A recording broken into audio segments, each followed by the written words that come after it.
មនុស្សមិនសូវស្គាល់ថាខ្លួនឯងជានរណាទេយើងត្រូវចាំថាមនុស្សទាំងអស់ EQ និង IQ គឺខុសគ្នាស្រឡះ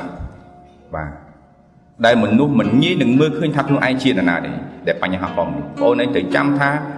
បងឯងចង់ទៅជោគជ័យមិនបានទឹកនាំគេក៏ដោយយ៉ាងហោចនោះក៏សុំតែមករួចខ្លួនគុំលំបាកដល់គ្រួសារគុំលំបាកដល់សង្គមបងត្រូវរៀនស្គាល់ខ្លួនថាខ្លួនឯងជានរណាច្បាស់លាស់សិនបើសិនជាបុគ្គលម្នាក់គ្រាន់តែរស់កំដរជីវិតទៅរៀនប្រកបតកិច្ចមិនស្គាល់សមត្ថភាពខ្លួនមិនស្គាល់ភាពប៉ិនប្រសប់របស់ខ្លួនទេបងឯងមិនអាចខ្លាយជាអ្នកជោគជ័យហើយខ្លាយជាអ្នកដឹកនាំបានទេអត់អាចទេអញ្ចឹងដើម្បីខ្លាយខ្លួនជាអ្នកដឹកនាំខ្លាយគ្នាជាមនុស្សជោគជ័យបងទី1ត្រូវរៀនស្គាល់ខ្លួនតើមួយជីវិតរបស់បងហ្នឹងបងដឹងព្រោះអាយុប៉ុណ្ណេះគឺដឹងយល់ទេ